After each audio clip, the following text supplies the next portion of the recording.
Ajude-nos a espalhar a palavra de Deus. Queridos irmãos, amigos e seguidores, estamos empolgados em compartilhar a mensagem poderosa do Evangelho através do nosso canal no YouTube. A sua participação é fundamental para que possamos alcançar mais corações e difundir a luz da fé. Como você pode contribuir? 1. Acesse e inscreva-se, visite nosso canal e clique no botão de inscrição para receber atualizações regulares. Juntos, construiremos uma comunidade inspiradora.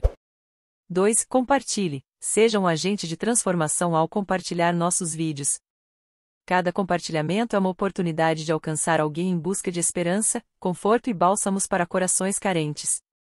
3. Polegar apontando para cima, curtir e comentar. Mostre seu apoio deixando um OK nos vídeos e compartilhe seus pensamentos nos comentários. Sua interação ajuda a impulsionar este vídeo ir mais longe e alcançar mais pessoas com a palavra de Deus. O poder da comunidade. Ao nos unirmos, podemos alcançar pessoas em todo o mundo, assim seremos uma voz poderosa para espalhar a mensagem de amor, compaixão e esperança. Agradecemos por fazer parte desta jornada conosco. Juntos, vamos cumprir a missão de levar o Evangelho a todo mundo. Enquanto ouvimos a música, você vai parar e aproveitar convidar e compartilhar esta mensagem pelo WhatsApp com seus amigos. Que a paz e a luz de Cristo estejam sempre convosco. Que Deus possa tocar o seu coração através dessa canção. Sempre vou lembrar da coragem, do amor, da firmeza e vontade, da fé e devoção, da igreja no tempo de Paulo, de Pedro e João, que enfrentavam a fúria de Roma, mas nunca negavam sua fé de cristãos. É um exemplo pra mim, verdadeira lição. Oh, meu Deus, reaviva a tua igreja de novo, faz a chama arder nesse povo, como foram os primeiros cristãos. Oh, meu Deus,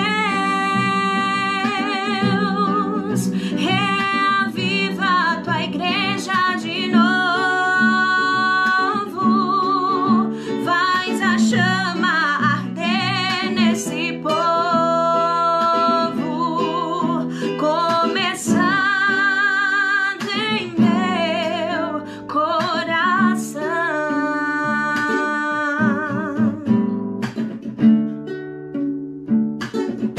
Eu queria ver a bravura dos santos em plena areia, enfrentando os leões. Quanto mais a fogueira queimava, se ouvia o louvor dos nossos irmãos. Sob o sangue tombavam nas ruas, com a vitória nas mãos. É um exemplo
Amém.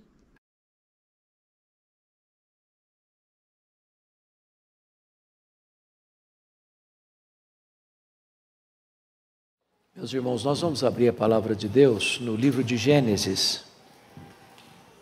Gênesis capítulo 22. Gênesis capítulo 22, até o versículo 19. 22, 1 a 19.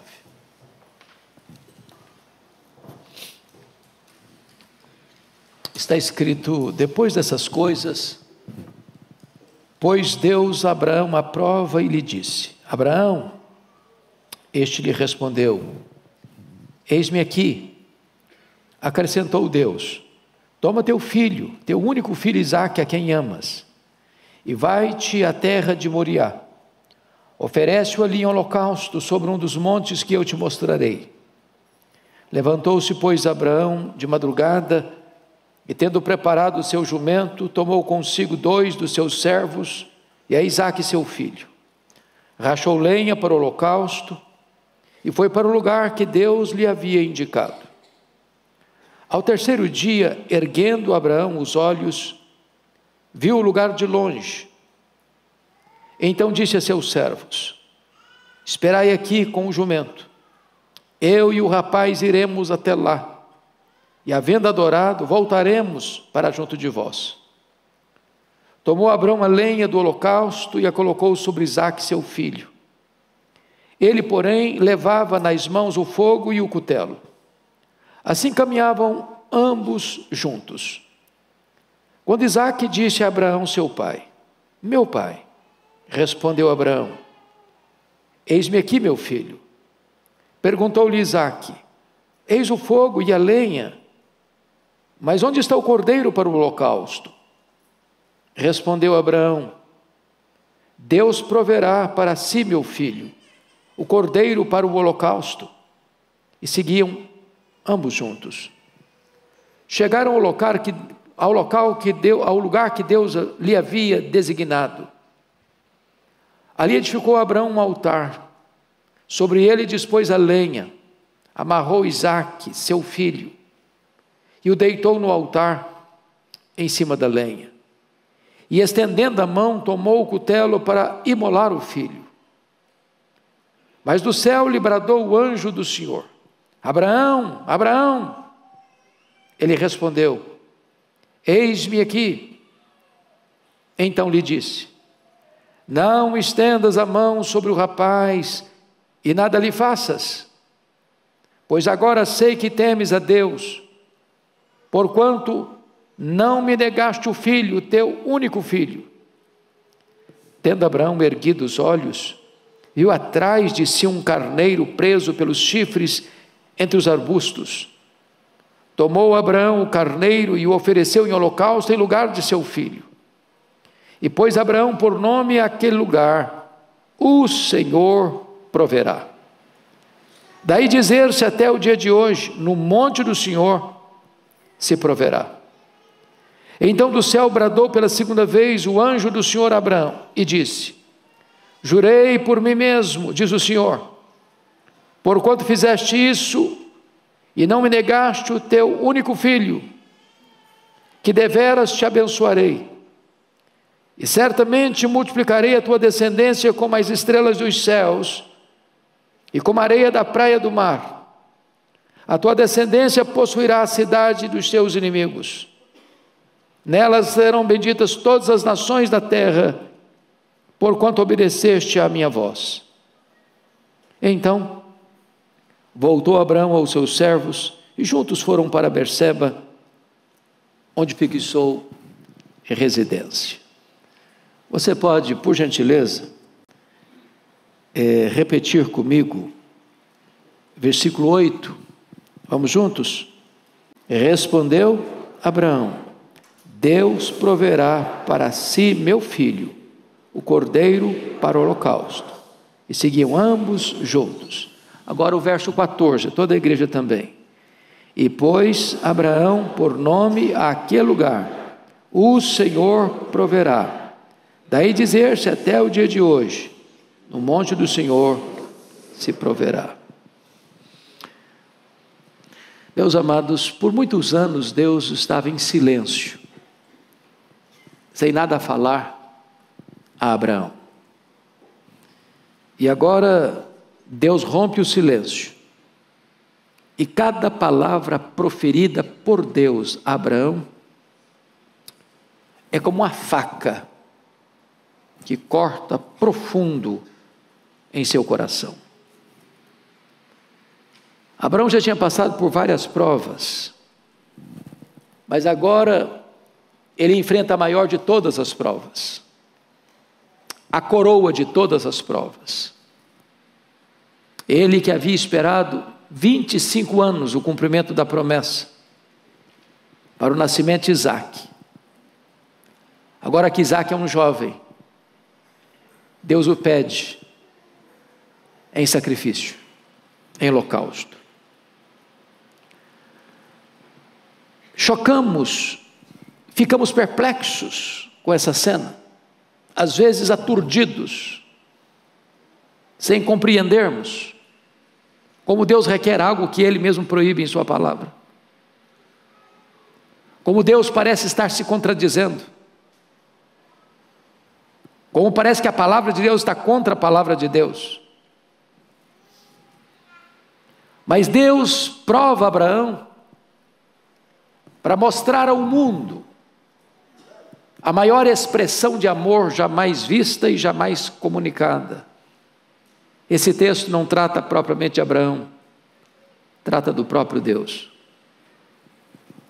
Porque para Isaque houve um substituto. Deus poupou Abraão e Deus poupou Isaque. Mas Deus não poupou a si mesmo. Deus não poupou o seu próprio filho. E esse texto tem um propósito maior.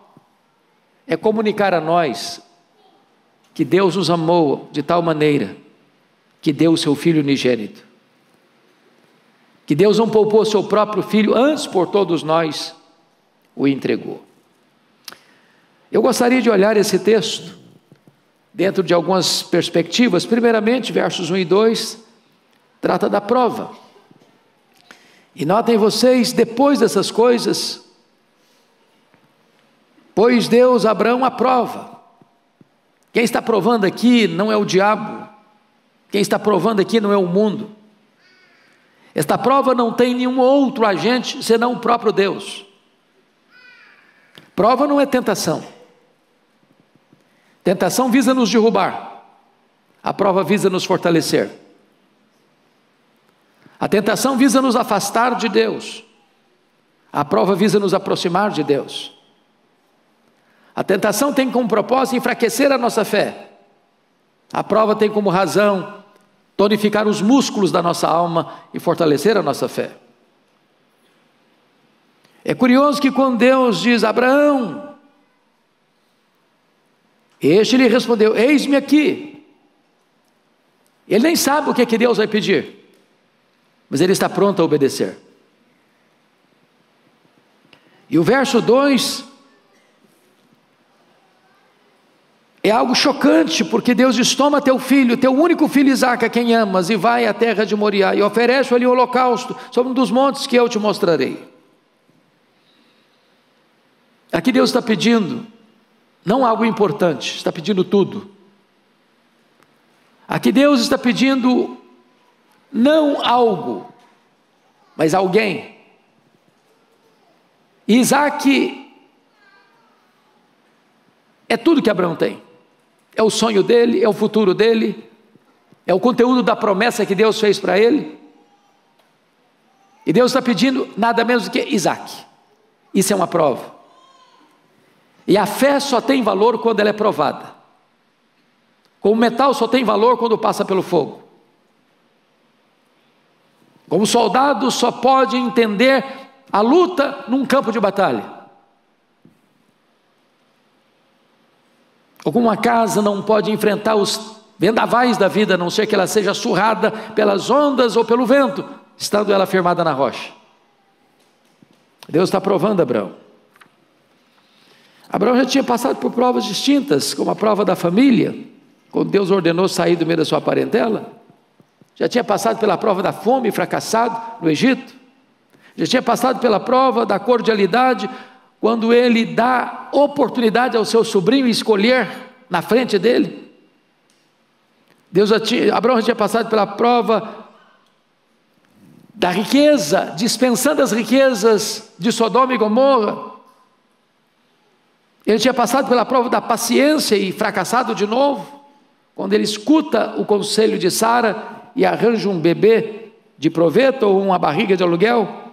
Mas agora ele está enfrentando a maior prova: entregar o seu próprio filho, o filho a quem ele ama. E aqui, irmãos, nós gostaríamos de pensar nessa prova. Primeiro, a prova exige uma fé que não questiona. Eu não sei se eu estivesse no lugar do Abraão, eu não faria algumas perguntas para Deus antes de bater continência. Deus, me explica melhor esse negócio aqui. É isso mesmo que o senhor está falando? Eu entendi direito? Ele podia dizer: Deus, o problema é que Isaac não é só meu filho, não é filho da Sara também. E se eu não conversar com a Sara, eu vou ter problema. O senhor vai me criar um problema conjugal. Aliás, se eu sacrificar Isaac, eu acho que nem para casa eu consigo voltar mais. Vai ter uma segunda morte, porque a Sara vai me matar. Mas Deus, o senhor proíbe isso na tua palavra, como é que o senhor requer isso de mim? A prova exige uma fé que não questiona. Abraão não questionou, Abraão obedeceu. A prova exige a prioridade da devoção. Por que Deus está pedindo Isaac? Porque Isaac poderia ser o sonho, o futuro, a herança de Abraão, o tesouro de Abraão, o sentido do amor de Abraão, o coração de Abraão. E Abraão precisava mostrar para o mundo que Deus ocupava o primeiro lugar no trono do seu coração. A prova exige ainda obediência inegociável. Ele não discute com Deus, apesar da ordem de Deus parecer absolutamente absurda. E por que ele obedece? Hebreus capítulo 11, verso 19 diz: porque ele tinha plena convicção de que Deus era poderoso para ressuscitar o seu filho. Vale destacar que não há registro de ressurreição na história até então. E ele crê que Deus pode ressuscitar o menino, por isso que ele obedece sem questionar, sem retardar, sem procrastinar. Mas olhemos em segundo lugar as providências que ele toma. Talvez Abraão pudesse: meu Deus, eu sei que o senhor está fazendo esse pedido e eu vou obedecer, mas o senhor me dá um tempo? Talvez se eu tivesse lá, eu faria isso com Deus. Eu falei: Deus, me dá um tempo. Deixa eu amadurecer esse assunto primeiro. Deixa esse negócio ficar bem resolvido no meu coração. Me permita eu orar e jejuar por essa causa. Talvez a gente fizesse com Paulo: por esta causa eu vou me colocar de joelhos. Mas ele toma providências, não para fugir de Deus como Jonas, mas para obedecer. Veja você o versículo 3 e 4 comigo. Vamos ler juntos esses dois versos?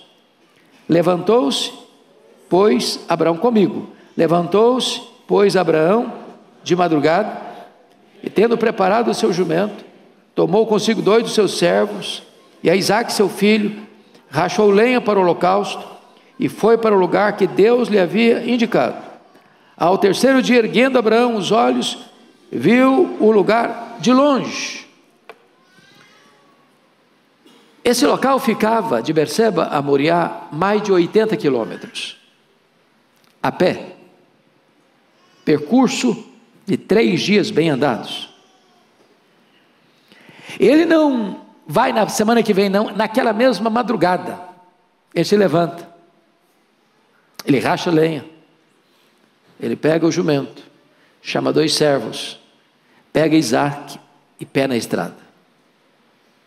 Sabe o que acho impressionante nesse registro?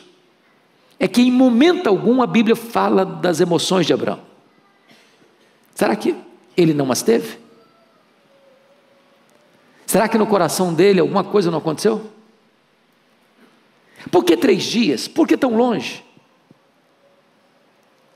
Porque talvez no meio do caminho ele pudesse pensar: bom, eu caminhei um dia, mas será que eu vou conseguir no segundo dia caminhar?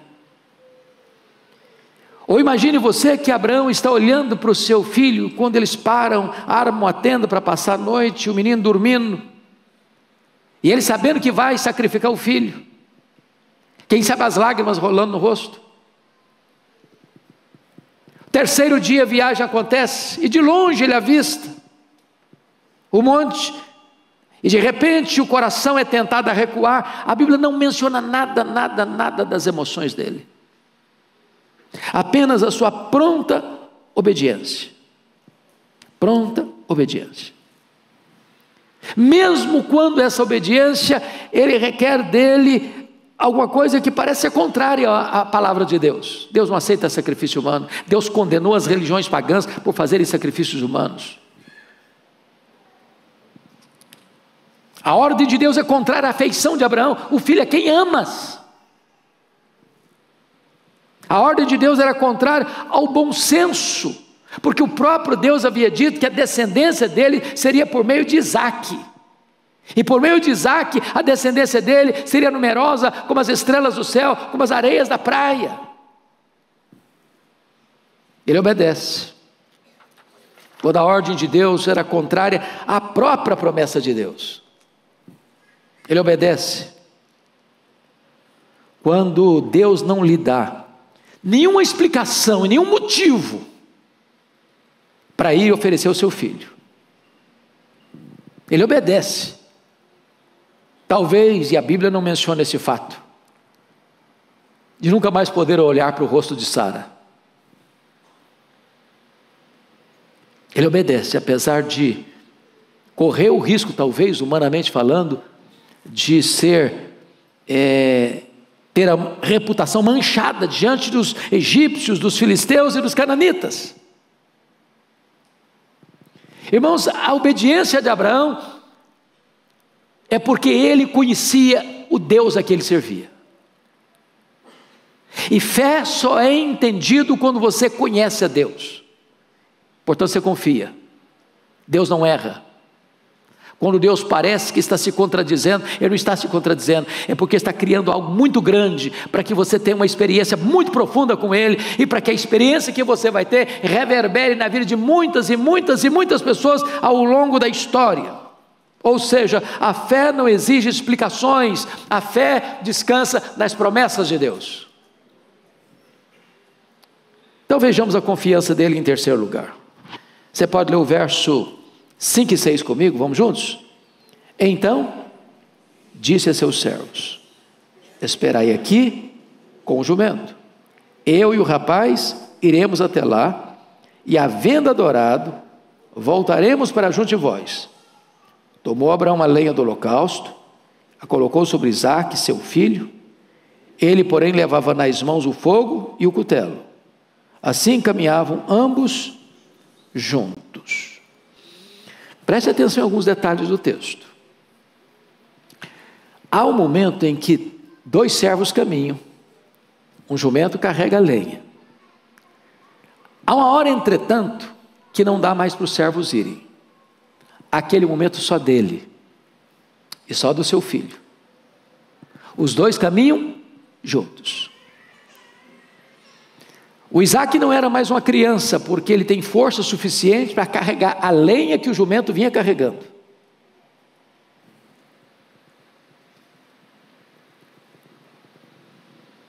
E diz a Bíblia que então Abraão disse para os rapazes, para os dois servos: ficai aqui, esperai aqui, com o jumento, e eu e o rapaz iremos lá. Qual a palavra dele? Para sacrificar meu filho, para imolar meu filho. Não. Iremos lá fazer o quê? Adorar. É um ato de adoração. Deus não disse para ele: olha, vai lá e me adore. Vai lá e sacrifique seu filho. Mas notem mais. Notem mais. E havendo adorado, voltaremos para vós. Ele diz: havendo adorado, voltarei para vós. Havendo adorado, voltaremos para vós. E Gênesis não explica o que quer dizer. Mas Hebreus 11:19 explica o que quer dizer. Voltaremos, não porque ele acha que não vai imolar o seu filho, não vai cumprir o que Deus ordenou. Voltaremos porque ele sabe que Deus é poderoso para ressuscitar o seu filho, porque a palavra de Deus não pode falhar. E se Deus prometeu que a descendência viria por meio de Isaac, Deus não frustraria a sua promessa. Deus é o avalista das suas promessas. Nós voltaremos. Então, vamos observar aqui algumas lições. Primeiro, uma fé capaz de transformar as provas em adoração. A prova mais dura em adoração. Segundo, uma fé que vê a ressurreição de todas as promessas de Deus, porque todas as promessas de Deus já estavam plenamente claras diante dele. E como Deus está pedindo o filho, ele está entendendo uma coisa: o Deus que me exige que eu sacrifique o meu filho é poderoso para ressuscitar o meu filho e ressuscitar todas as promessas que já me fez. Terceiro, uma fé que caminha sozinho com seu filho rumo ao altar. Isso está repetido, preste bem atenção nisso aqui, por gentileza. Versículo 5, voltaremos para junto de vós. Versículo 6, parte B, assim caminhavam ambos juntos. Versículo 8, e seguiam ambos juntos. Meus amados, essa é uma das figuras mais eloquentes da Bíblia. E aqui não há mais paralelo entre Isaac e Jesus, porque Isaac está caminhando até então sem saber para onde está indo. Mas a Bíblia diz que a obra da redenção, o pai e o filho caminham juntos. Desde a eternidade o plano está feito. O pai entrega o filho e Jesus voluntariamente se entrega. Ele não vai para a cruz sem saber. A cruz não foi um acidente, foi uma agenda. O pai e o filho sempre caminhando juntos.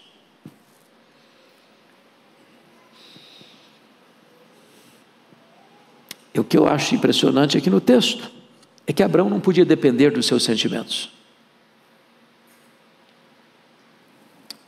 O apóstolo Paulo chega a perguntar: dificilmente alguém daria a sua vida por um justo. De repente, por um justo até que alguém se anime a dar sua vida. Mas Deus prova o seu próprio amor para conosco, tendo Cristo Jesus morrido por nós, sendo nós ainda pecadores. Nenhum pai faz o que Abraão fez sem que o coração esteja pulsando mais forte. E Deus permitiu que isso estivesse registrado para nós termos um pequeno lampejo do que foi o amor do Deus Pai entregando Deus Filho por amor a mim e a você.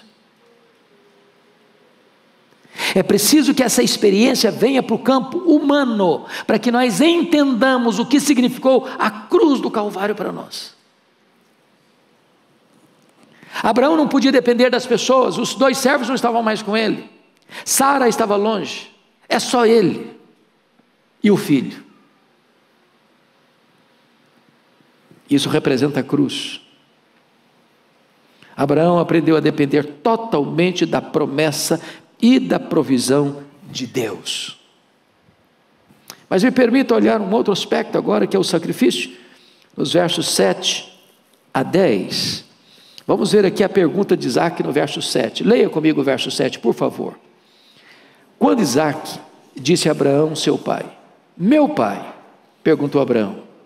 Eis-me aqui, meu filho, perguntou-lhe Isaac. Eis o fogo e a lenha, mas onde está o cordeiro para o holocausto? Qual a conclusão que você chega?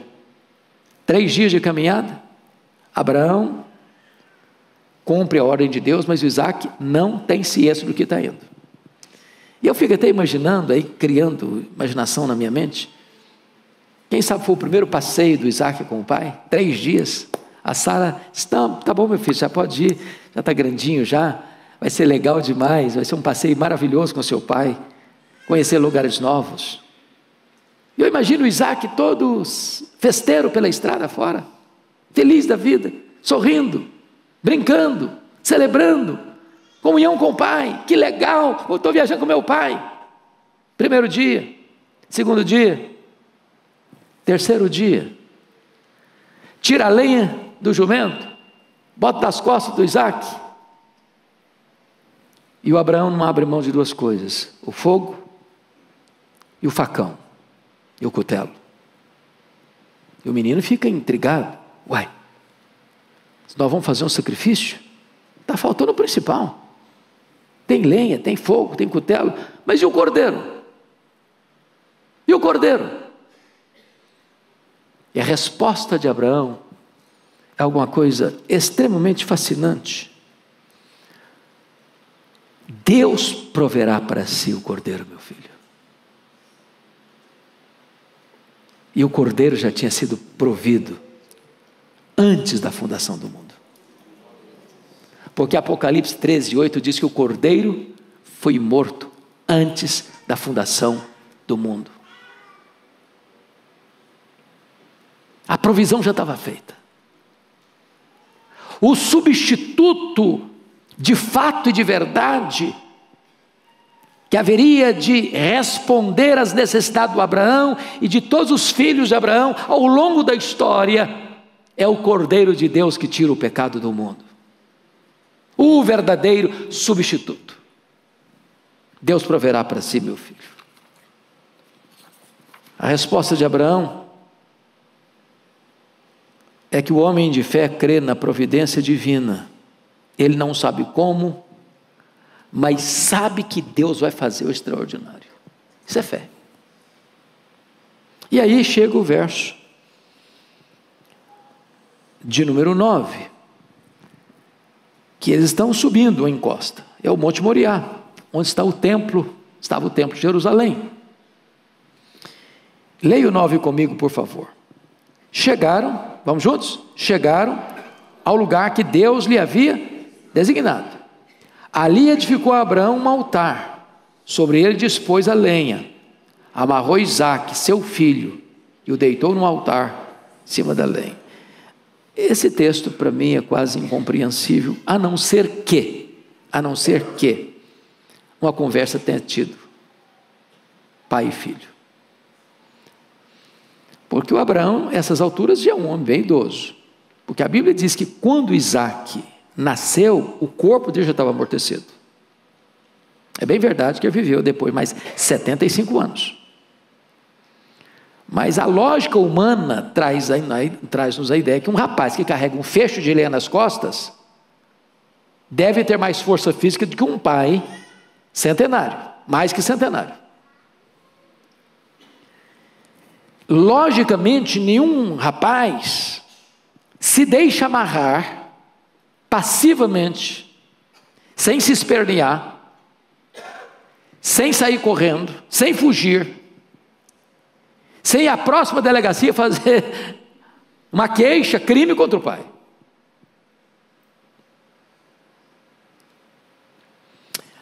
O silêncio da Bíblia nos deixa intrigados. Mas agora, voltando ao paralelismo entre essa cena e o Calvário, eu acho que Abraão deve ter feito uma conversa. Vem cá, meu filho, eu preciso conversar com você. É que Deus me apareceu. Deus me deu uma ordem. Eu quero dizer para você, meu filho, que você é filho da promessa. Deus me prometeu lá atrás, quando eu vivia no meio dos pagãos, na Mesopotâmia, para eu sair da minha terra, do meio da minha parentela, para ir para uma terra distante, que Deus ia de multiplicar minha descendência. E até pensei que fosse através de Ismael, mas Deus disse, não, é através de você, meu filho. Eu quero dizer para você, meu filho, que Deus é totalmente confiável, que Deus merece confiança. Então, quando Deus me pediu, meu filho, eu não tive dúvidas de vir. Sabe por quê, meu filho? Eu creio que vai acontecer uma ressurreição aqui hoje. Eu acho que nesse momento Isaac entende o projeto de Deus. Está bom, meu pai, eis-me aqui. E ele se deixa ser amarrado. Ele se deixa deitar em cima da lenha.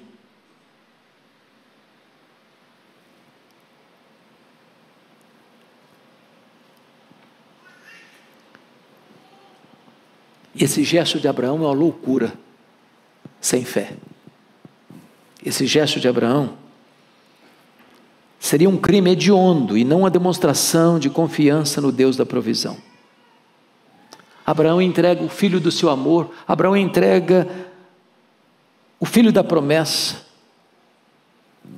no maior símbolo da redenção que haveria de acontecer há 2000 anos, no Calvário.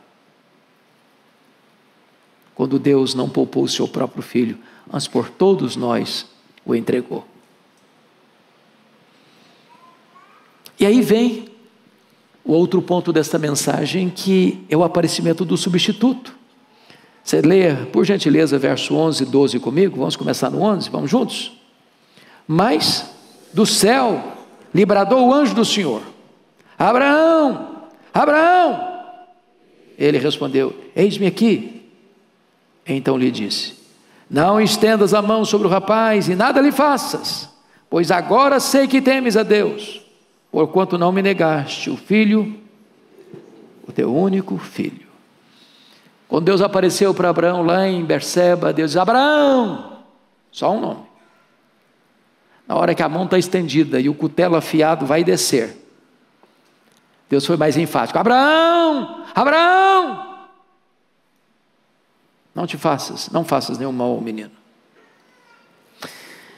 Meus amados, Abraão tem intimidade com Deus, ele obedece a Deus, ele obedece à voz de Deus. Deus não queria, claro, óbvio, o sacrifício de Isaac. Deus queria o amor de Abraão. Deus queria provar para o mundo inteiro que é possível alguém amar mais a Deus do que tudo na vida, inclusive um próprio filho. Deus queria mostrar para o mundo inteiro o que haveria de acontecer há 2000 anos, quando o pai e o filho estão numa cena,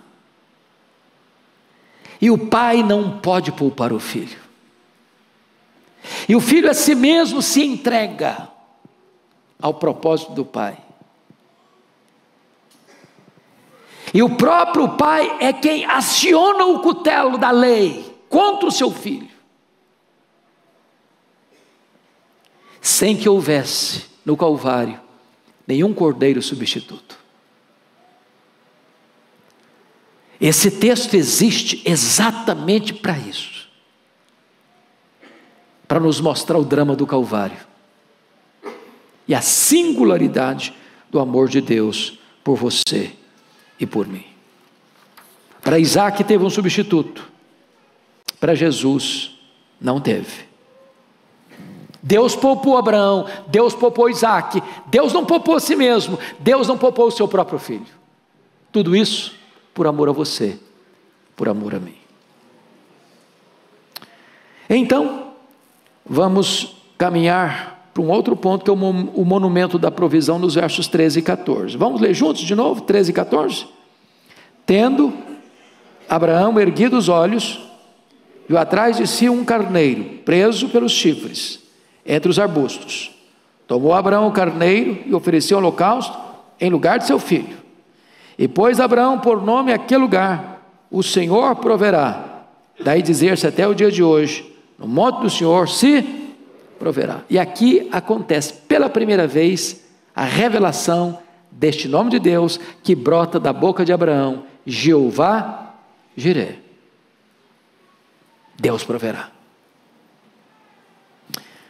Eu acho isso fascinante, porque aqui vem uma pergunta: onde o Senhor provê as nossas necessidades? No monte do Senhor. Sabe o que significa isso? Deus não tem nenhum compromisso em prover nossas necessidades, se nós estamos na contramão da sua vontade, se nós estamos desobedecendo aos seus mandamentos, se nós estamos tomando o nosso próprio rumo. Mas se você está onde Deus mandou você estar, no tempo que Deus mandou você estar, fazendo o que Ele mandou você fazer, Deus proverá. Deus proverá. É no monte do Senhor que Ele provê. Mas ainda, quando o Senhor provê? Quando? Quando? Não é antes, nem depois, é na hora exata. Deus poderia ter dito a Abraão: eu sei que você me ama, porque você se dispôs a sair, então não precisa nem ir mais, pode cancelar a viagem, eu conheço o seu coração. Deus não precisa de ser informado, né? Essa falsa teologia do openteísmo diz que Deus é surpreendido. Deus não é surpreendido por nada. Você acha que Deus já conhecia o coração de Abraão? Claro que conhecia. Será que Deus precisava que Abraão caminhasse 3 dias para saber o que ele ia fazer? Claro que não precisava caminhar 3 dias. Você acha que Deus ficou surpreso? Eu não sabia, agora eu fiquei sabendo agora que você me teme, que você me ama. Deus sabia de tudo. Deus sabia de tudo. Mas o livramento aconteceu exatamente quando Abraão levanta o altar, coloca a lenha, coloca Isaac e levanta o braço. É nessa hora H. Nem antes, nem depois. Como Deus provê as nossas necessidades? Primeiro, de maneira natural. Segundo, de maneira sobrenatural. O que é natural? Ter um carneiro preso pelos chifres no arbusto. Coisa comum. O que é sobrenatural? O anjo do Senhor brada do céu: Abraão, Abraão! O sobrenatural se mistura com o natural na resposta de Deus à fé de Abraão.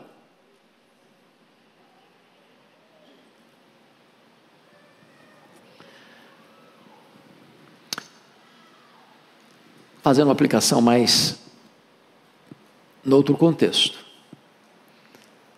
Quem tem experimentado aqui a provisão do Jeová Jireh na sua vida? Cuidado de Deus, o livramento de Deus, proteção de Deus, a vida, a saúde, o pão sobre a mesa, a família, o trabalho, a igreja, a salvação. Talvez uma das frases mais consoladoras para o nosso coração, mais ternas para a nossa alma: Deus proverá. Deus proverá, Deus proverá. Eu não estou vendo, eu não estou enxergando, eu não enxergo na curva, eu não enxergo no escuro, mas se Deus mandou, eu estou indo. Se Deus prometeu, eu estou crendo. Se Deus falou, vai acontecer. Eu não estou sentindo, mas Deus falou, eu estou tomando posse. E você responde, você responde, você responde: Deus proverá, Deus proverá, Deus proverá, Jeová Jireh, Jeová Jireh, Jeová Jireh.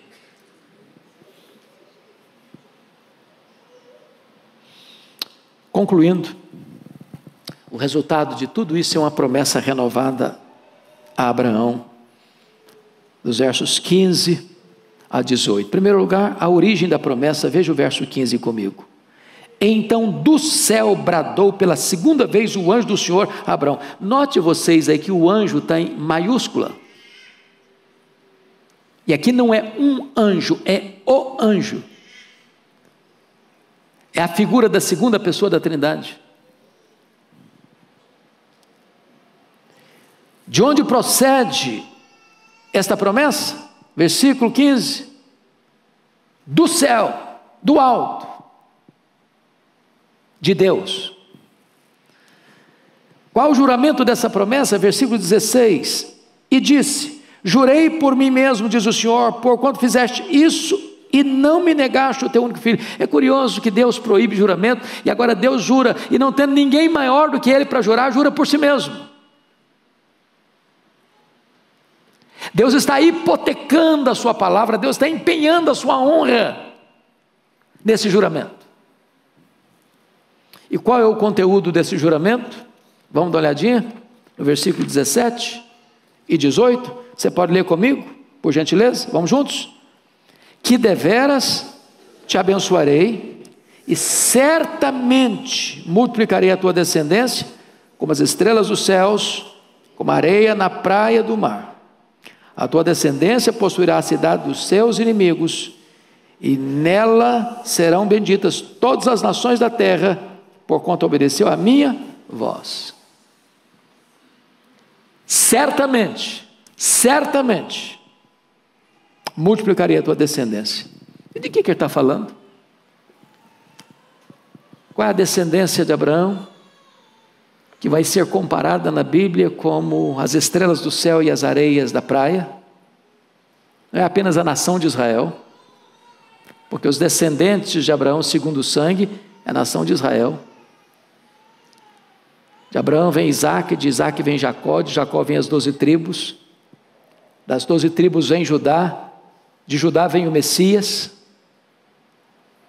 Mas a descendência numerosa de Abraão, que se espalha por toda a face da terra, são aqueles que creem no Senhor Jesus, porque esses são os verdadeiros filhos de Abraão. Os verdadeiros filhos de Abraão não são apenas aqueles que têm o sangue de Abraão correndo em suas veias, são aqueles que têm a fé de Abraão habitando em seu coração.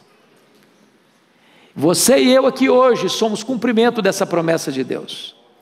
Nós fazemos parte dessa grande família, filhos de Abraão, crendo no Messias prometido. Que verdade bendita, meus irmãos, porque o Abraão sai dali mais fortalecido, uma nova aprovação de Deus, recebe de volta o seu filho Isaque, recebe uma nova segurança de Deus, e recebe a revelação de um novo nome de Deus, Jeová Jiré. Ele foi de Berseba para Moriá como um homem de fé, ele retorna de Moriá para Berseba como um homem de promessas. E eu quero concluir esta mensagem, meus amados, mais uma vez, fazendo um paralelo entre Isaque e Jesus. Porque, volto a dizer, esse texto não tem tanto a ver com Abraão, tem a ver com Deus. Não tem tanto a ver com Isaque, tem a ver com Jesus. Em primeiro lugar, Isaque foi o filho do coração, como Jesus foi o filho amado de Deus. Segundo, Isaque foi a Moriá sem reclamar. Jesus, como ovelha muda, foi obediente até a morte, e morte de cruz. Terceiro, Isaque foi filho de profecias. Jesus também é filho de profecias. Quarto, o pai e o filho agiram juntos. Abraão e Isaque, o pai e Jesus caminharam juntos para o Calvário. Quinto, o filho tinha que morrer. Para Isaque, substituto. Para Jesus não tem substituto. Sexto, o filho teve que carregar o fardo, a lenha, e Jesus teve que carregar a cruz, e na cruz os nossos pecados. Sétimo e último lugar, o filho foi levantado da morte, Isaque poupado da morte, e Jesus levantado da morte pela ressurreição. Esta é a mensagem do grande amor de Deus. Esta é a mensagem do Jeová Jiré, o Deus da provisão. Que Ele nos abençoe. Amém.